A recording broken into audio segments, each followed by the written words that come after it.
Good morning. कसे आहे सगळे? Happy Sunday. एकदा एक मोठा बिझनेसमन किंवा इंजिनियर एका गावातून दुसऱ्या गावात जात असतो. तर शेतातनं असा रस्ता क्रॉस करत असतो. खूप पॉश कार असते त्याची.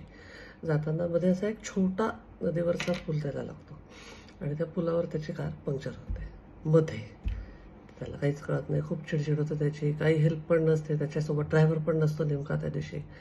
इकडे तिकडे बघतो, कोणीच हेल्प करायला नसतं दूर दूरपर्यंत. मग स्वतःच स्टेपनी काढून स्टेपनी लावायचं डिसिजन घेतो. घूम झालेला असतो. स्टेपनी काढतो, ते टायर काढतो, ते सगळे नट बोल्ट काढलेले असतात. स्टेपनी लावायला जाणार तर ते चाक लावायला न्यायचं तिथे, तर चुकून त्याचा धक्का लागून ते चारही नट बोल्ट जे असतात ते पुलावरनं खाली पडतात नदीच्या पाण्यात. झालं. आता त्याच्याकडे काहीच मार्ग नाही. ती स्टेपनी पण त्याला लावता येत नाही. तो असा हताश, निराश, चिडचिड करत उभा असतो. तेवढ्यात दुरून त्याला एक शेतकरी येताना दिसतो. तो त्याला विचारतो, काय झालं साहेब? तो म्हणतो, काही नाही, हे असं असं सगळं झालेलं आहे. तर तो म्हणतो, इथून 10 किलोमीटरवर एक गॅरेज आहे. तो म्हणतो, हो, पण मी तिथपर्यंत कसा नेईल ही गाडी?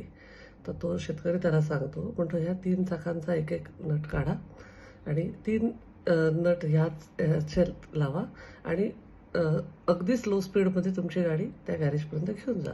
मग तिथे तो मेकॅनिक तुम्हाला सगळी नीट लावून देईल. तो माणूस म्हणतो, यार मला का नाही सुचलं हे? कारण ठीक आहे, म्हणजे अगदी इमर्जन्सीमध्ये ही ट्रिक करता येऊ शकते. तर तो विचारतो, की तुझ्यासोबत आधी असं कधी झालं आहे का? तू हे केलं? म्हणे, नाही साहेब, माझ्याकडे कुठे गाडी वगैरे, मी तर पायी फिरणारा माणूस आहे. म्हणे, मग तू असं कधी केलं आहे का? म्हणे, नाही. मग तुला कसं हे कळलं? तर तो सांगतो, शेतकरी साहेब, जेव्हा हे सगळं झालं तर तुम्ही पूर्ण वेळ प्रॉब्लेमचा विचार करत होते आणि मी आलो तर मी सोल्युशनचा विचार करत होतो. आपण असं होतं आपल्या लाईफमध्ये, जेव्हा प्रॉब्लेम येतो ना, तर आपण पूर्ण वेळ प्रॉब्लेमचाच विचार करतो. हे माझ्यासोबत झालं, माझ्यासोबत नेहमी असंच होतं, माझ्या अवतीभोवतीचे लोक असेच आहे, माझ्या पत्रिकेचंच असं काहीतरी असेल, माझे योगच तसे असतात, असं सगळं आपण विचार करतो. पण आपण त्या परिस्थितीला मात करून बाहेर कसं निघायचं किंवा त्याच्यातनं मार्ग कसा काढायचा, म्हणजे आपण प्रॉब्लेम फोकस्ड नसतो, आपण सोल्युशन फोकस्डच नसतो कधी.